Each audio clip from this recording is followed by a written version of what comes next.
नहमदु व नुसल्ली अला रसूलिहिल करीम अम्मा बाद अऊज़ु बिल्लाहि मिनश शैतानिर रजीम रब्बि इश्रह ली सदरी व यस्सिर ली अमरी वहलुल उक़दतम मिन लिसानी यफ़क़हू क़ौली रब्बि ज़िदनी इल्मा रब्बना फ़क़िहना फ़िद्दीन अल्लाहुम्मा इन्नी असअलुका इल्मन नाफ़िअ व अमलन मुतक़ब्बलन व रिज़्क़न तय्यिबन वासिअ। अस्सलामु अलैकुम व रहमतुल्लाहि व बरकातुहू। सूरह मोहम्मद है, पारा नंबर 26 है। बिस्मिल्लाहिर्रहमानिर्रहीम। आयत नंबर 4।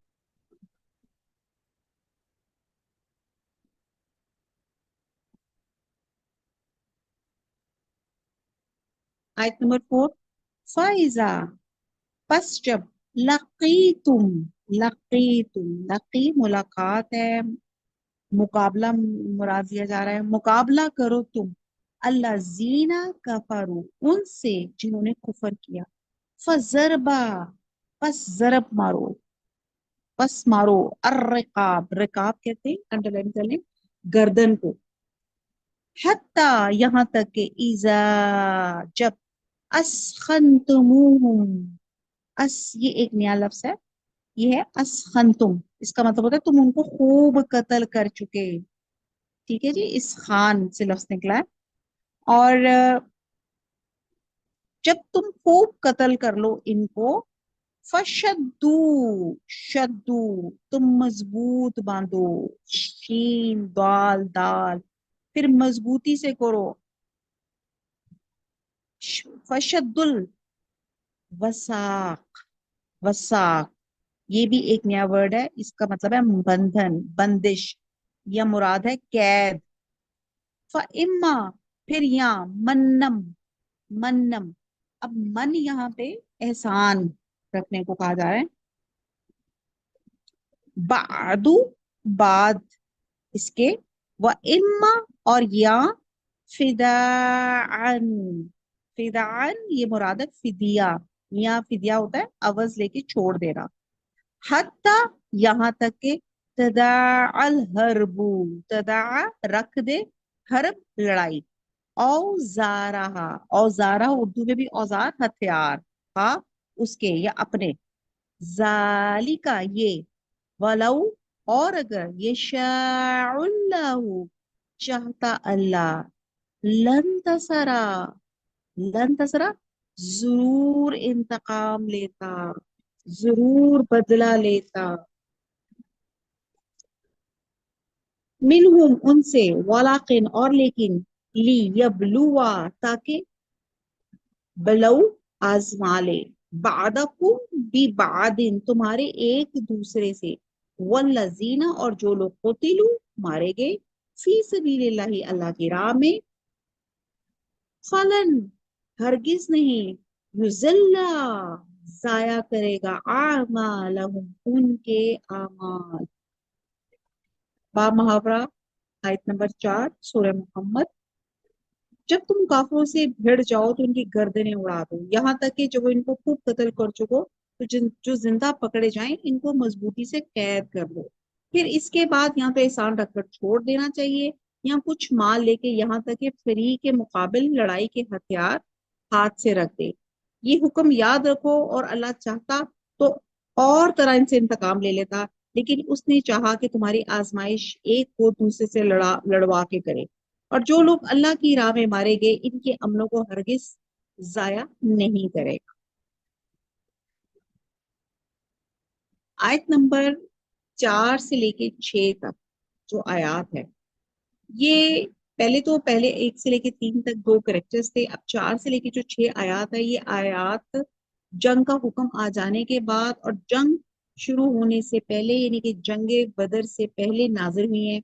और इस आयत में जंग के कवानीन के बारे में कुछ हदायत दी गई।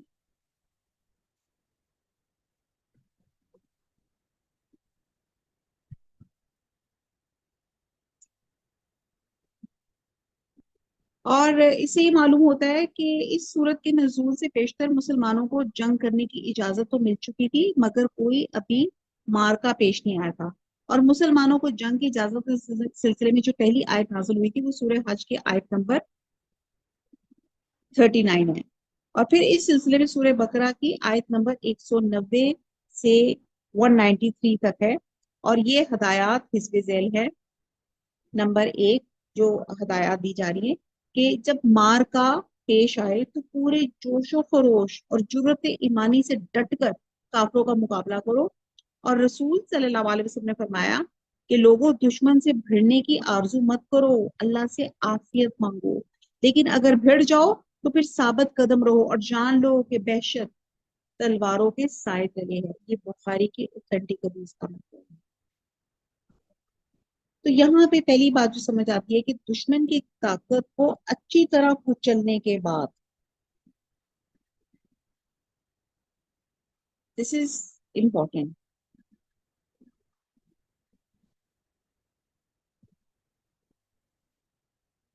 کہ ثابت قدم رہنا ہے دشمنوں کے بھیڑنے کے بعد. پھر دوسری ہدایت یہ ہے کہ تمہارا اصل ہدف یہ ہونا چاہیے، یعنی کہ ٹارگٹ کیا ہونا چاہیے کہ دشمن کی جنگی طاقت اور کفر کی کمر توڑی جائے. اس لیے زیادہ سے زیادہ توجہ کافروں کے قتل کی طرف رکھو.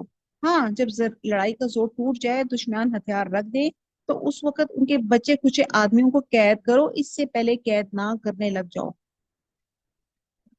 اللہ تعالیٰ ہمارے ملک کے اوپر سے اللہ تعالیٰ یہ جنگ کے جو خدشات ہیں اللہ تعالیٰ دور کرے، امن و امان رکھے. اب یہاں پہ دیکھیے اللہ تعالیٰ نے سٹیپ بائی سٹیپ ہدایات دی کہ ڈٹ کے لڑو، ثابت قدم رہو، پیش تلواؤ، جنت تلواروں کے سائے تلے ہے. پھر یہاں بتایا جا رہا ہے کہ امپورٹنٹ آپ کا جو پوائنٹ ہے، آپ نے جنگی طاقت توڑنی ہے، کفر کی کمر توڑنی ہے. ٹھیک ہے جی. اور جب لڑائی کا زور ٹوٹ جائے تو پھر کیا کرو، ان کے جو آدمی ہیں ان کو جو بچ جائیں ان کو قید کرو، اس سے پہلے نہ کرنے لگ جاؤ.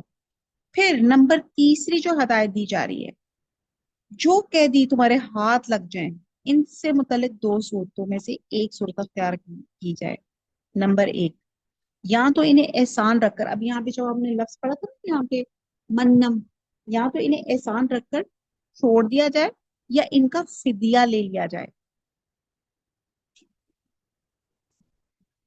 اب منم کیا ہے کہ نیکی کرتے ہوئے یہ انہیں کے عوض لیے بغیر قیدیوں کو آزاد کرنا، احسان رکھنا کہتے ہیں، یعنی کہ کچھ لیے بغیر ان کو آزاد کرنا.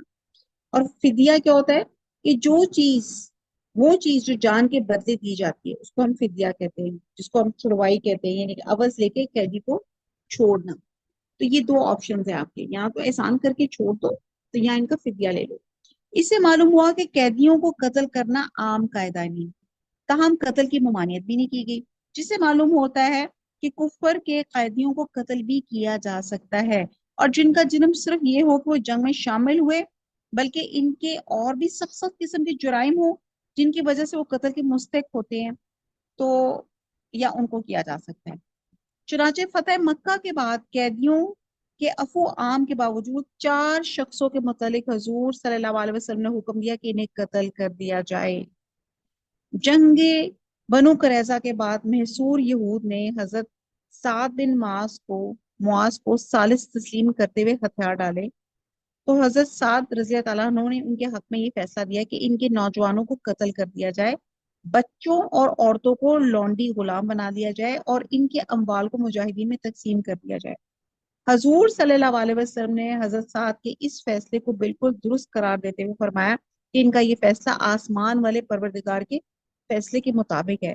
چنانچہ انہیں قتل کر دیا گیا، اور ان کا جرم صرف یہ نہ تھا کہ وہ جنگی قیدی تھے، بلکہ اصل جرائم یہ تھے کہ وہ کئی بار سمجھوتے کی معاہدے کی عہد شکنی کر چکے تھے، اور جنگ احزاب میں عین جنگ کے درمیان میں دشمن کی اتحادی فوجوں سے مل کے مسلمانوں کو سخت مشکل حالات سے دوچار بھی کیا. تو یہ ان کی وجہ تھی قتل کرنے کی.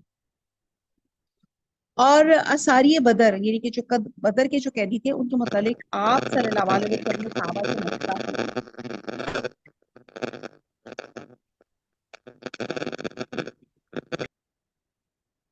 حضرت عمر نے یہ مشورہ دیا کہ یہ قیدی چونکہ کافر ہیں، لہٰذا انہیں قتل کر دینا ضروری ہے، مگر آپ صلی اللہ علیہ وسلم نے اس آیت کے عام قاعدے اور حضرت ابو بکر رضی اللہ تعالیٰ عنہ کی رائے کے مطابق فدیہ لے کے چھوڑ دینے کا فیصلہ کیا. اس پر مسلمانوں پہ अताब नाजिल हुआ। अल्लाह ताला की मंशा हजरत उमर के फैसले के मुताबिक थी, इसलिए बदर के कैदी महज जंगी कैदी ना थे बल्कि इस्लाम और मुसलमानों के बदतरीन दुश्मन थे, और मुसलमानों और पैगम्बर इस्लाम के खिलाफ बहुत सी उन्होंने एक्टिविटीज में मसरूफ रहते थे। तो इससे पता चलता है कि अमाम वक्त को इस आम कायदे से जो कहते हैं ना इस्तशना या एग्जाम्प्टेड का उस वक्त हक हासिल होता है जबकि जंगी कैदी और भी कई जराइम में मुलविस हो, और अमाम वक्त को इन्हें ना एहसान रखकर छोड़ना चाहिए ना फिदिया लेके, बल्कि इन्हें कत्ल कर देना चाहिए, क्योंकि कताल फी सबीलिल्लाह का सबसे अहम मकसद कुफर की कमर तोड़ना है। समझ आ रही, ये जुल्म वाली बात नहीं है, क्योंकि ये फसादी लोग हैं, ये फितने फैलाने वाले हैं, इनका कत्ल होना ही बेहतरीन रहता है। फिर हम देखते हैं कि एहसान रखकर छोड़ने की बहुत सी सूरतें हैं। मसलन एक तो ये कि इनसे कोई किस्म की उनकी खिदमत ना ली जाए, और अगर हालात इजाजत दें तो महज अल्लाह की रजा और इस्लाम की अखलाकी बरतरी कायम करने के लिए इन्हें छोड़ दिया जाए। जैसे कि फतेह मक्का पे आम ने आम जो माफी का ऐलान किया था, ये जंग हुनैन के बाद जंगी कैदियों की तकसीम के बाद आप सल्लल्लाहु अलैहि वसल्लम ने अहले हवाजन को की एमा पर इन्हें आजाद करा दिया था। दूसरी सूरत यह है कि इनकी जान बख्शी इस सूरत में ली जाए कि मुसलमानों में तकसीम कर दिया जाए और मुसलमानों को तलकीन की जाए कि इनसे बेहतर सलूक किया जाए। जैसे कि जंग हुनैन के बाद आपने ऐसे कैदियों को मुसलमानों में तकसीम कर दिया, अलावा अजी और भी कई मौकों पे जंगी कैदियों को मुजाहिदीन में तकसीम फरमाया गया था। और फिर एक एहसान की एक तीसरी जो बात पॉइंट निकलता वो ये है कि इन्हें कैद करना ही पड़े तो इनसे बेहतर सलूक किया जाए, और ये कैद दायमी और मुस्तकिल नहीं होनी चाहिए। और चौथा इनका एहसान का ये है कि इनसे जिजिया लेके जिम्मी बना लिया जाए और इन इस्लामी मुल्कत में आजाद आना रहने का हक दिया जाए, जैसे कि अहले निजरान से मामला किया गया था। अब हम देखते हैं कि फिदिया की भी बहुत सी सूरतें हैं। एक ये कि इनसे जर जर फिदिया लेके छोड़ दिया, जैसे कि पैसे ले लिए जाएं, जैसे कि असारे बदरी यानी कि बदर के जो कैदियों से लिया गया था। और ये पैसे, ये जर फिदिया हर शख्स से उसकी हैसियत के मुताबिक लिया गया था। दूसरा उन्होंने ये किया था कि इन कैदियों से पैसे की बजाय कोई और खिदमत लेकर इन्हें छोड़ दिया गया था। जैसे जिनके पास जर फिदिये की रकम नहीं थी, उनसे ये खिदमत ली गई थी कि ऐसे कैदी मुसलमानों के 10-10 बच्चों को लिखना पढ़ना सिखाएंगे। और तीसरा फिदिये की सूरत ये थी कि जंगी कैदियों का आपस में तबादला कर लिया जाए। आपको समझ आ गया फिदिये की क्या सूरत है? एक तो जर फिदिया लिया जाए, और अगर कोई इतना अफोर्ड नहीं कर सकता तो अगर वो पढ़ा लिखा है तो वो बच्चों को पढ़ाना शुरू कर दे। और फिर तीसरा यहाँ पे किया गया था कि आपस में जंगी कैदियों का तबादला कर लिया गया था। और इसलिए ये जरूरी नहीं था कि एक मुसलमान के बदले एक काफिर छोड़ा जाए, बल्कि एक दफा आपने दो मुसलमानों के बदले में एक काफिर छोड़ा था। और ये बहरहाल मुख्तलिफ सूरतें हैं।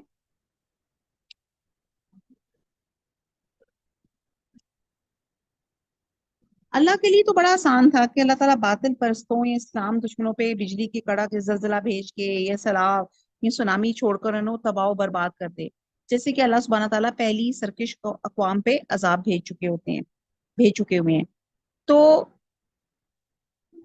अब जब हक और बातिल का आपस में हो और मैदान गर्म हो, और जब तक बंदों का इम्तिहान नहीं हो सकता कि कौन किस दर्जे में इस्लाम से मुखलिस और जुर्रत ईमानी रखता है।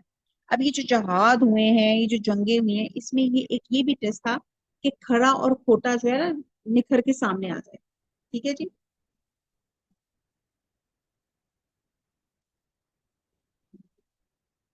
तो अब ये हमने जो अभी आयत नंबर 4 से जैसे मैंने बताया था, ये 6 तक मैंने खैर इकट्ठा ही आपको डिटेल इसकी बता दी। तो यहाँ पे 4 हमने भी पढ़ा कि जब तुम में से काफरों से भर जाओ तो इनकी गर्दनें उड़ा दो। तो इट्स इम्पोर्टेंट कि आपने कुफर खत्म करना है। ठीक है। और फिर अगर जो पकड़े जाएं जिंदा बच जाएं तो उनको मजबूती से कैद कर लो। और फिर उसके लिए यहाँ पे जो हमने एहकाम देखे कि एहसान के साथ कैसे उनके साथ कैदियों के से सलूक करना है, या अगर फिदिया लेना है तो उसके भी क्या शराइत है। ठीक है। और आगे हमने देखा वलऊ यशाअल्लाहु, अगर अल्लाह चाहता तो और भी इंतकाम ले सकता था, यानी कि अल्लाह ताला अजाब भेज देते जिस तरह पहली कौमों पे हो, अल्लाह ताला के लिए बड़ा आसान है। आगे आयत नंबर 5 है, सयहदीहिम, सा हदायत देगा इनको, वो युस्लिहू, और दुरुस्त करेगा बालहुम, उनकी हालत। बालहुम आप देखें आयत नंबर 2 में भी आई थी ये बात। तो आयत नंबर 5 का बा मुहावरा है, बल्कि इनको सीधे रास्ते पे चलाएगा और उनकी हालत दुरुस्त कर देगा। आयत नंबर 6, वो युदखिलुहुम, और युदखिलुहुम दाखिल करेगा उनको अल जन्नता, जन्नत में, अर्रफहा, अर्रा उर्फ से है, उर्फ होता है शनासा, उसने पहचान की, उसने पहचाना, तो शनासा कर रखा है उससे, लहुम, उनको। बा पेज मुहावरा आयत चेंज नंबर कर। 6 है जी।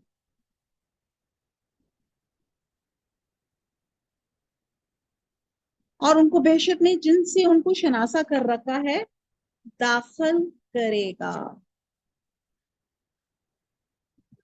अब हमने अभी तक जो पढ़ा आयत नंबर 4 से 6 तक, के दुश्मन की ताकत को अच्छी तरह से कुचलने के बाद गिरफ्तारियां की जाएं, और गिरफ्तारी के बाद कैदियों को कत्ल ना किया जाए, हुस्न सलूक किया जाए, और बगैर फिदिये के रहा किया जाए या फिदिया लेके रहा किया जाए। और ये जो फरमाया जा रहा है कि अगर अल्लाह चाहता तो खुद इंतकाम ले लेता, लेकिन उसने चाहा कि तुम्हारी आजमाइश एक दूसरे से करे। मतलब ये है कि अगर अल्लाह बातिल परस्त लोगों को सजा देना चाहे तो इनको तबाह करने के लिए एक जलजिला और एक तूफान काफी है, लेकिन वो हक परस्तों को ये मुकाम और मर्तबा देना चाहता है कि वो हक की हमायत में बातिल परस्तों से मुकाबला करे, जिससे ये एक जंग की एक मकसद भी पता चलता है, और मालूम हो कि किसके दिल में दीन हक के लिए कितना जज्बा है, अल्लाह और उसके रसूल से कितनी मोहब्बत है, और उसी लिहाज से उनकी नीयतों से अल्लाह ताला उनको अजर से नवाजेंगे। और जो अल्लाह की राह में अपनी जान का नजराना पेश करते हैं, यानी कि शहीद होते हैं, अल्लाह ताला उनके सारे गुनाह माफ फरमा देते हैं, उनको उसी वक्त जन्नत में दाखिल फरमा देते हैं। ये भी जो आयत नंबर 6 में हमने पढ़ा। और इस जन्नत में जिससे वो दुनिया में शनासा हो चुका था, नबी सल्लल्लाहु अलैहि वसल्लम की जबान से बताया जा चुका है कि वो जन्नत कैसी है। जब वो जन्नत को देखेगा तो जैसा उसने सुना था वैसे ही उसे पाएगा, और उसमें जर्रा बराबर फर्क नहीं पाएगा।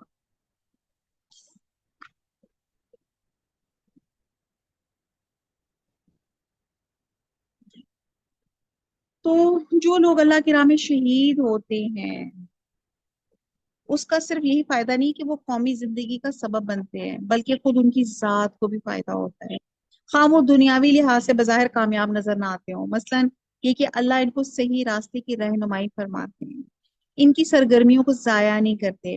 दूसरा ये कि इनके दिलों में हर किस्म की कुदूरत दूर कर देता है, उनकी हालत को दुरुस्त कर देता है, और फिर इन्हें जन्नत में दाखिल करेगा। और यहाँ पे इसी आयत के वसीले से अल्लाह ताला से हम भी दुआ करते हैं कि अल्लाह ताला हमारी भी रहनुमाइयाँ फरमा, अल्लाह ताला ऐसे काम फरमा ले जो कुरान और सुन्नत के मुताबिक हो, और अल्लाह ताला आपकी, आपको पसंद आए, अल्लाह आप हमसे राजी हो जाए और हमारे हालों को दुरुस्त कर दे। ये जो लफ्ज है ना, इतना प्यारा लफ्ज है, वह असलहा बालहुम, अल्लाह ताला हमारे हालों की इस्लाह फरमा दे। आमीन सुम्मा आमीन। फिर यहाँ पे एक लफ्ज है उर्फ, जैसे हमने एराफ में भी पढ़ा था। और इसके जो है, इसकी भी 3 मतलब है। एक तो वो कि वो ऐसे बागों में दाखिल होंगे जिसका इन्हें किताब और सुन्नत के जरिए तारुफ कराया जा चुका होगा, और इसकी सफात को सब जन्नत में दाखिल होने वाले जानते होंगे। और दूसरा इसका मतलब ये है कि हर जन्नती जन्नत में अपने मकान और मस्कन को पहचानता होगा। और कहते हैं कि बुखारी की भी एक रवायत में है कि जन्नती अपनी मकानों और रहायश गाहों को इससे ज्यादा पहचानते होंगे जितना वो दुनिया में अपने घरों को पहचानते हैं। यानी कि इन्हें अपनी रहायश गाह पहचानने में जरा उलझन नहीं आएगी, ना वो रास्ता भूलेंगे। और तीसरा मतलब ये है कि जिस तरह अर्फ उर्फ का मायने पहचानना है और पहचान कराना है, इसी तरह उर्फ के मायने खुशबू लगाना है, और उर्फ के मायने मुअत्तर करना और खुशबू छोड़ देना है। तो इसका मतलब ये होगा कि अल्लाह ताला ने अहले जन्नत के लिए जन्नत को खुशबू से बसा दिया है। सुभान अल्लाह। अल्लाह ताला हमारे हालों की इस्लाह फरमाते हैं, आमीन सुम्मा आमीन। आयत नंबर नेक्स्ट है 7 है, या अय्युहल्लज़ीना, ए वो लोगो जो ईमान लाए हो, आमनु ईमान, या अय्युहल्लज़ीना आमनु, ए वो लोगो जो ईमान लाए हो, इन अगर तंसुरु, तो तुम, और आगे नसर मदद, तुम मदद करोगे अल्लाह, अल्लाह की, यंसुरकुम, वो मदद करेगा कुम, तुम्हारी, वो युसब्बित, और साबित रखेगा अकदामकुम, तुम्हारे कदम।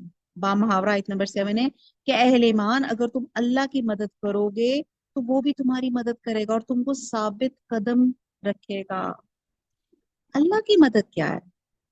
अल्लाह के दीन को, इस्लाम को कायम करने की कोशिश करना, इसके लिए अपना जान, अपने माल से जहाद करना, अल्लाह की मदद करना होता है। और अल्लाह के दीन को कायम करने का मतलब है इसके दीन की तबलीग करना, खुद उसके अहकामात पे अमल करना, और अपने ऊपर और दूसरों के ऊपर भी अमलन नाफिज करने की कोशिश करना, जिसको हम अबलाग भी कहते हैं। तो अल्लाह की मदद करने से मुराद अल्लाह के दीन की मदद करना, यानी कि जो लोग अल्लाह के दीन को कायम करने के लिए कोशा रहते हैं, अल्लाह ताला जो है यकीनन जहाद में इनकी मदद फरमाएगा और इनको साबित करनी अता फरमाएगा। बंदे का काम सिर्फ ये है कि वो अकामत दीन के लिए कमर बस्ता रहे, अल्लाह ताला इसे कामयाबी से हमकनार कराएंगे इंशाअल्लाह ताला। तो मैं और आप जितने लोग हम सुन रहे हैं, हमने कोशिश करनी है कि हमने अल्लाह की मदद क्या है, अल्लाह के दीन को कायम करने की कोशिश करनी है। आज हमने जो कुछ पढ़ा है कम से कम 3 लोगों के साथ आपने जरूर शेयर करना है। या आप मेरी तरफ से होमवर्क कर लें, मस्ट कर लें, लेकिन ये आपने करना है इंशाल्लाह ताला। और इंशाल्लाह ताला साबित कदमी अल्लाह ताला अता फरमाएंगे। और अल्लाह ताला कहता है तुम एक कदम चलो मैं 2 कदम चलूंगा, तुम चलते हुए आओ मैं दौड़ते हुए आऊंगा। सुभान अल्लाह, इमेजिन तो करें। अल्लाह ताला हमें तौफीक दे, अल्लाह ताला के इस दीन को, अल्लाह की बातों को अल्लाह के लोगों तक मनोवन पहुंचाने के अल्लाह ताला तौफीक अता फरमाए, आमीन। अल्लाह ताला हमारी क्लास में बरकत अता फरमाए, आमीन। आयत नंबर 8 है वल्लजीना कफरू, और वो लोग जो काफिर हैं, फतासन, ये इसको अंडरलाइन कर लें, तासन होता है हलाकत, हवारी, ठोकर लगना, गिर पड़ना, इसका मतलब ये भी होता है ऊंधे मुंह गिरने के भी हैं। तो फतासन बस हलाकत है, लहुम उनके लिए, वो अज़ल्ला और बर्बाद या गुमराही है, आमालहुम उनके अमाल जाया हो जाएंगे। आयत नंबर 8 बा मुहावरा, बा मुहावरा आयत नंबर 8 है, और जो काफिर हैं इनके लिए हलाकत है और उनके अमाल को बर्बाद कर देगा। तासन का लग़वी मायने होता है ठोकर खाकर गिरना और फिर उठ ना सकना, या किसी गड्ढे में गिरकर हलाक हो जाना। गोया अल्लाह के दीन की मदद करने वालों के तो अल्लाह ताला ने पांव जमा देता है। जैसे अभी ये भी 2 करेक्टर्स हैं। आयत नंबर 7 वाला करेक्टर होना है कि हमने दीन की मदद करनी है, और जो दूसरा करेक्टर है, गोया अल्लाह के दीन की मदद करने के लिए तो अल्लाह ताला पांव जमा देता है, ये पहला करेक्टर है। और इसके बरक्स मुनकरों को मुंह के बल गिरा के हलाक कर देता है, ये दूसरा करेक्टर है।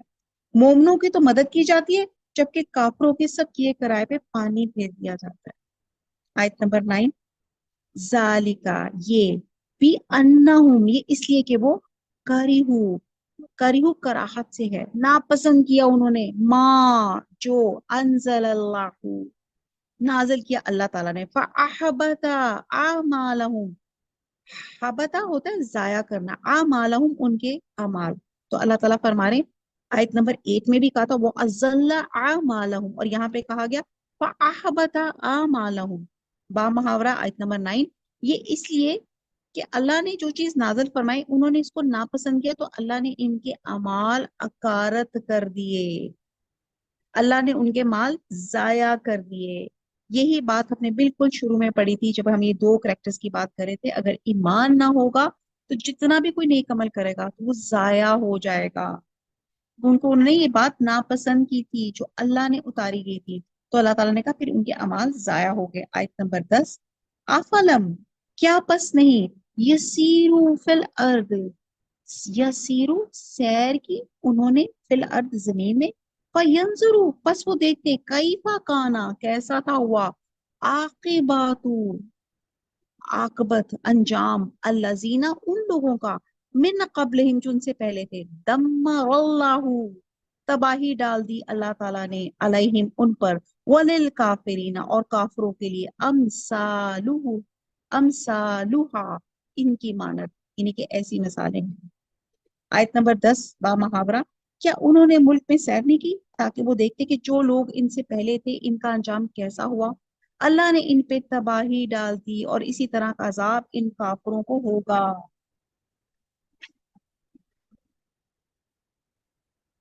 اس آیت کے دو مطلب ہیں۔ پہلا تو یہ کہ پہلی قوموں نے سرکشی کی راہ اختیار کی تو اللہ تعالیٰ نے مختلف قسم کے عذاب بھیج کر انہیں تباہ و برباد کر دیا، جیسے ہم نے پیچھے سورہ احقاف میں قوم عاد کے ساتھ دیکھا تھا، اور اسی طرح کے عذاب بھیج کر ان موجودہ کافروں کو بھی تباہ کر سکتا ہے۔ ایک تو یہ مطلب ہے۔ دوسرا، اللہ نے جس طرح کافروں کو دنیا میں طرح طرح کی سزائیں دی، اسی طرح کئی طرح کی سزائیں آخرت میں بھی دے گا۔ اللہ تعالیٰ ہر چیز پر قادر ہے، یعنی کہ دنیا میں بھی ذلیل ہوں گے اور آخرت میں بھی ذلیل ہوں گے۔ آیت نمبر 11، ذالکا یہ، بھی ان اللہ یہ اس لیے کہ اللہ مولا کارساز ہے، اللہ زینہ ان لوگوں کا، آمنو جو ایمان لائے، وہ انا اور بے شک الکافرین اور کافر، لا مولا لہم نہیں کوئی کارساز ان کا۔ آیت نمبر 11، یہ اس لیے کہ جو مومن ہے ان کو ان کا اللہ کارساز ہے اور کافروں کا کوئی کارساز نہیں۔ ایکچولی جنگ احد میں جب نبی صلی اللہ علیہ وسلم زخمی ہو کر چند صحابہ کے ساتھ ایک گھاٹی پہ ٹھہرے ہوئے تھے، تو اس وقت ابو سفیان نے نعرہ لگایا تھا، ہمارے پاس عزا ہے، تمہارا کوئی عزا نہیں۔ بہرحال یہ ایک لمبا سا ایک واقعہ ہے، اس کو ہم دیکھتے ہیں کہ غزوہ احد کے اختتام پہ ابو سفیان کی نعرہ بازی، اس کا جواب کیا تھا؟ بات کافر ہی سمجھتے تھے کہ ان کی دیویاں اور دیوتا ان کی مدد کو پہنچیں گے، حالانکہ ان کا وہم تھا، اور دور نبوی کے حق و باطل کے مارکوں میں صرف غزوہ احد وہ جنگ تھی جس میں ابتدا میں مسلمانوں کو ان کی اپنی غلطی سے عارضی طور پہ شکست ہوئی تھی اور آخر میں میدان برابر رہا تھا۔ ابو سفیان نے اپنی اتنی سی کامیابی کو بھی غنیمت سمجھ کے اپنے سب سے بڑے دیوتا اور بت حبل حبل کا نعرہ لگایا اور کہا علی الحبل، یعنی کہ مراد تھا حبل سر بلند ہوا، نعرہ لگایا۔ تو حضور صلی اللہ علیہ وسلم نے مسلمانوں کو سے کہا کہ اس کو جواب دو، اللہ اعلی و جل، سر بلند تو صرف اللہ ہے، وہی بزرگ اور برتر ہے۔ پھر ابو سفیان نے کہا اللہ نہ، اس نے کہا ہمارے لیے تو عزت دینے والی دیوی عزا ہے، تمہارے لیے تو کوئی عزا نہیں ہے۔ تو آپ صلی اللہ علیہ وسلم نے مسلمانوں سے فرمایا اللہ اللہ مولانا ولا مولا لکم، ہمارا تو اللہ حامی و ناصر ہے لیکن تمہارا کوئی حامی و ناصر نہیں۔ آپ صلی اللہ علیہ وسلم کا جواب اسی آیت کی تفسیر تھا۔ چنانچہ ہوا بھی ایسی، ابو سفیان جب احد کا میدان کو چھوڑ کر کئی میل مکہ کی طرف جا چکا تو اسے خیال آیا کہ اس جنگ کا فیصلہ تو کچھ بھی نہ ہوا، لہٰذا وہ واپس جا کے مسلمانوں پہ دوبارہ حملہ کر کے اسے نتیجہ خیز بنانا چاہیے۔ لیکن اللہ نے مسلمانوں کی نصرت کا یہ سبب پیدا کر دیا کہ مسلمان خود اس سے پہلے ہی ابو سفیان کے لشکر کے تعاقب میں نکل کھڑے ہوئے۔ جب ابو سفیان کو یہ صورتحال معلوم ہوئی تو اللہ نے کافروں کے دلوں میں روب ڈال دیا اور انہوں نے مکہ کی راہ لی۔ تو یہاں پہ بہت جو حقیقت بتائی جا رہی ہے کہ نبی صلی اللہ علیہ وسلم سے صحابہ سے فرمائے اسے جواب دو، ہمارا حامی و ناصر اللہ ہے، تمہارا حامی و ناصر نہیں۔ اور حضور صلی اللہ علیہ وسلم کا یہ جواب اسی آیت سے محفوظ ہے۔ تو بہرحال ہم نے ابھی تک جو سورہ محمد میں دو کریکٹرز پڑھے، ایک اچھا کریکٹر اور ایک برا کریکٹر، اور اس کا انجام بھی ایسے پڑا، اور پھر توکل اللہ پہ کرنا چاہیے، ہمیں بھی اللہ ہی پہ توکل رکھنا چاہیے۔ اور سورہ محمد کے آغاز میں کفار کے عقیدہ اور کردار کا مسلمانوں کے کردار سے تقابل کیا گیا، اور کفار کے بارے میں ارشاد کیا گیا کہ نہ صرف خود کفر کرتے ہیں صد، بلکہ لوگوں کو بھی اللہ کے راستے سے روکتے ہیں۔ چنانچہ باطل کی پیروی کرنے کی وجہ سے اللہ تعالیٰ نے ان کے اعمال ضائع کر دیے، اور ان کے مقابلے میں اہل ایمان کا ذکر کرتے ہوئے فرمایا کہ اہل ایمان اللہ تعالیٰ اور حضور صلی اللہ علیہ وسلم اور ان کے اوپر نازل ہونے والی کتاب پر ایمان لائے، نیک قرآن پر، اور اس کے ساتھ ساتھ انہوں نے نیک اعمال بھی لیے بجا لائے، اس کی وجہ سے اللہ تعالیٰ نے ان کی برائیوں کو مٹا دیا اور ان کے احوال کی اصلاح فرما دی۔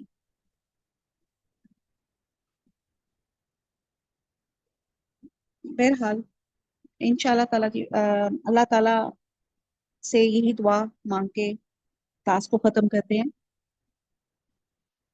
اللہ پہ توکل کرتے ہوئے کہ ہمیں اللہ ہی پہ توکل ہے، اور اللہ ہی سے دعا مانگتے ہیں کہ اللہ تعالیٰ ہم سب کے لیے آسانیاں جو ہے وہ پیدا کرے۔ حسبی اللہ، اللہ تعالیٰ ہمارے لیے کافی ہیں۔ وما علینا الا البلاغ، سبحانک اللہم وبحمدک، نشہد ان لا الہ الا انت، نستغفرک ونتوب الیک، والسلام علیکم ورحمۃ اللہ وبرکاتہ۔